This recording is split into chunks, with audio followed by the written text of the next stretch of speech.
TV jabran lajɛ bɔ aw ni se aw dan se don kiwaro kɛnɛ kan bisuna mina kunnafoniw ɲɛfɔ kuma o dɔ filɛ nin ye ka jira k'a fɔ ko kunungo bulonba kɔnɔna na député kɔni ye ministre dɔw wele ni ko ɲini kan kɛrɛnkɛrɛnnenya lakanako tɛmɛsira caman na o siratigɛ la sa ministre ɲɛsinnen finitigiw ka kɔɲɔ ɲɛnɛ walima a jira k'a fɔ ko députéw olu kɔni t'a la ka finitigiw dɛmɛ u ka ko la i n'a fɔ a kan ka kɛ cogo min na fasodenw hakilila ye jumɛn ye ko kan an bɛ kuma kan ni kunnafoniw daminɛ na o bolo kɛ sa ka jira k'a fɔ ko an ka sɔrɔnɔdonmaw kiriko siratigɛ la n'o y'a fɔ k'aw ye olu kɔni b'a la ka kalan adamadenw jakoli ani tungarankew tɛmɛ ni dogodogo siratigɛ ninnu na sariya bɛ min fɔ a ko la a n'a ko kan ka kɛlɛ cogo min na o b'a la ka kalan o siratigɛ ninnu bɛɛ lajɛlen la an bɛ kuma o fana kan ni kunnafoniw kɔnɔ.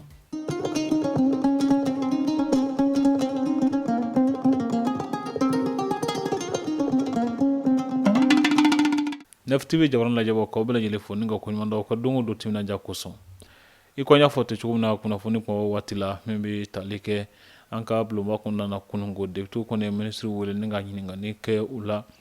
ka waasa ka ɲɛfɔli dɔw kɛ an ka jamana kɔnɔ lakanako bɛ bolo min kan sisan finitigiw ka faliba min bɛ sen na o bɛ se ka dabila cogo min na ni fɛn min b'a la ka na n'a ye k'u ɲininka a kɛra sababu ye ni ministre min ɲɛsinnen don finitigiw ka kɔɲɔ ɲɛnɛ walima kɛlɛcɛw n'o ye ministre de la défense et des anciens combattants ye général Ibrahima Dayiru Danbɛlɛ ale ye ɲɛfɔli caman kɛ ɲɛfɔli ninnu siratigɛ la a jira k'a fɔ ko finitigiw kan ka dɛmɛ cogo min na an ka députéw fɛ ko olu t'a la k'o fana baara kɛ a kɛcogo la fasodenw hakilila jumɛn ye nin kununko ko minnu kɛra bulonba kɔnɔna na an ka dɔw ka ɲɛfɔliw lamɛn a jira sa k'a fɔ ko an ka kunnafoni ɲininaw Aminata Daɲɔ ale ni Bakari Kone olu de tun b'a ko kɛnɛ kan k'u lamɛn. Lakana ministre général Dayiru Danbɛlɛ ale ka weleli senfɛ assemblée la kunungo alamisa députéw fɛ a ye kuma caman fɔ min dɔ la kelen ye ka hakilinajigin kɛ k'a fɔ députéw ye ko u ka baara man ka da dɔrɔn loi voté ma ko député ka baara dɔ kan ka kɛ min ye ka armée dɛmɛ k'a ɲini k'a dɔn degun mun b'u kan i n'a fɔ jamana wɛrɛ tɔw députéw b'a kɛ cogoya min na o de la an ka jamana kɔnɔdenw y'a yira k'a fɔ ko ni lakana ministre y'o fɔ k'a y'a ka fɔta fɔ. Bon, Dayiru ye général de do Mali général de do bon a bɛ kuma mun fɔ il est sûr de ce qu'il dit donc n'i y'a ye a ye nin fɔ c'est que c'est utile a ka kumakan quoi donc Mali député kan ka kumakan ta ba la k'a lawaleya quoi. Effectivement Dayiru ye tiɲɛ fɔ parce que normalement la député kan ka bɔ ka taa kan kɔnɔ ka taa militaire ɲɛmɔgɔ ɲininka problème min b'o la gɛlɛya min bɛ armée kɔnɔla la mais o dɔrɔn tɛ o kɛko caman kɛra o de kosɔn loi de programmation militaire dilanna en 2015 en mars 2015 a voté assemblée nationale la o ma gɛlɛya foyi don a la parce que député tun b'a dɔn k'a fɔ nin de gɛlɛya bɛ yen ni nafolo sɔrɔla k'a fɔ ko gɛlɛya ka furakɛ. Bon a ye kuma minnu fɔ comme an tɛ sɔrɔsiya ɲɛdɔn wala olu de bɛ sɔrɔsiya gundo dɔn a kun ye kuma minnu fɔ an kɔni ye population pour le bas peuple la an kɔni bolo an ka sɔrɔsiw tɛ conditionner an b'o de fɔ an b'a fɔ an ka sɔrɔsiw tɛ conditionner minɛn t'u bolo fɛn caman t'u bolo donc comme ale de b'a ɲɛdɔn a ye minnu fɔ ale de bɛ se k'a ka dalilu de b'ale bolo dalilu foyi t'an bolo k'a fɔ a ye min fɔ ko tiɲɛ don wali tiɲɛ tɛ dalilu foyi t'an bolo. Dɔw fana y'a fɔ ko mɔgɔ man kan ka mɔgɔ jalaki nin ko in na sabula cɛni caman kɛra armée kɔnɔna na a ɲɛmaw fɛ k'a sɔrɔ députéw nɔ t'o la i n'a fɔ kɛlɛkɛ pankurun ko société facture ko ani wari minnu tun bɛ yen nɔ mun kan ka kɛ ka armée dɛmɛ. Gɛlɛya sɔrɔla min na o loi wari min fɔra 1230 milliards a wari taara min mɔgɔw bilara ko i ka taa avion san o taara ka taa avion kɔrɔ san o tɛ député nɔ ye koyi mɔgɔw bilara ko i ka taa équipement san o taara société kelen facturer 30 000 francs a fɔ a wari bɛɛ jasira k'a dumu de a bɛɛ jasira de k'a bɛɛ ta k'a k'i poche la o de kosɔn armée tɛ se ka équiper koyi sinon dictature n'an ko min ma ko dictature o ye armée équipée an ka armée tun ni filanan tun tɛ sabanan tun tɛ an ka zone ninnu na. ne kɔni bolo députéw tɛ tɛrɛnkanmɔgɔ ye o député ka taa sɔrɔsiw lajɛ sur le terrain k'a lajɛ ni degun minnu b'o kan peut-être u bɛ se ka taa kanw kɔnɔ kɛ ka taa kan kɔnɔnaw lajɛ mais a fɔ député ka taa terrain kan député tɛ taa sur le champ de guerre u bɛ taa chantier gare kɔ ka baara jumɛn bɛ yen député kɔni olu mana min constater peuple de y'u sigi peuple bɛ min fɔ u bɛ kɛrɛfɛ kuma lamɛn dɛ parce que anw de y'u sigi donc n'o ye min fɔ n'u m'o lamɛn u m'u sigi u kun kɛ donc ne bolo o tɛ kuma ye député tɛ gɛrɛkɛlaw tɛ olu tɛ taa terrain kan peut-être u bɛ se ka taa kan kɔnɔnaw visiter et puis n'i taara kan visiter réalité min bɛ yen est-ce que i b'a dɔn kan réalité min bɛ kan kɔnɔ ani réalité min bɛ terrain kan ne kɔni bolo olu tɛ kelen ye. Donc pour qu'un bon niveau, pour qu'un bon doit faire appel aux anciens. Et vous même depuis 64, avions de guerre Maliboulou. Il y a des ingénieurs chevronnés de l'armée de l'air en activité LA-R13. N'avait avion ça, à tout le Williard. Vous tout à Wari tient. Son avion ça, livré de avion là, livré de balles. Aka air-vol a beaucoup idée quoi a toutes les machines là-dedans donc na tout ka avion colossa a tout ka kɛ wari tiɲɛ de jamana kɔnɔden dɔw fana y'a yira k'a fɔ ko maliyɛnw ka kan ka u fanga fara ɲɔgɔn kan ka kɛ kelen ye ka armée dɛmɛ sabula ko mɔgɔ wɛrɛ tɛ se ka an ka kɛlɛ kɛ an nɔ la ani k'a dɔn k'a fɔ ko ni kɛlɛkɛminɛnko tɛ ko juguw tɛ se an ka cɛdenw na kumakuncɛ la k'aw ladɔnniya k'a fɔ ko mɔgɔ caman de ye ɲɛfɔli kɛ k'a fɔ ko jamana ɲɛmaaw kan ka wele bila siniwaw ni irisiw de ma sabula ko olu de bɛ se ka dan sigi ni banbagaci wale in na wa ko faransi kan ka taa ka bɔ an ka jamana kan ka d'a kan ko ale de bɛ ka banbagaciw kɔkɔrɔma don. kalan dɔw daminɛna kununko ka ɲɛsin an ka avocat ma n'o ye sɔrɔnadonmaw ye kiriko siratigɛ la kalan ninnu kuma la ka ɲɛsin min ma o de ye avocat bɛ se ka fɛn caman ɲɛdɔn cogo min na adamadenw jagoli diɲɛ kɔnɔna na nin waati la ni mali kɔnɔ ni ka maaw ta ni ka taa n'u ye tunga fɛ ka fɛn dɔw minɛ u la o siratigɛ ninnu na dogodogo siratigɛw yɛrɛ fana na gɛlɛya minnu bɛ a ko la sariya bɛ min fɔ a ko la ka u kalan a ko ninnu bɛɛ lajɛlen hukumu kɔnɔna na o baara kɔni daminɛna kununko Bamako yan nɔ o bɛ kuncɛ ni kow tora o cogo la sini avocat ka ɲɛmaaba n'o ye Batoni Baro malien o ye maître Alassane Sangare ale min fɔ Bayo Jɛnɛpo y'an ko lamɛn. Lajɛ kun ye hakili falen ani kalan don an bolo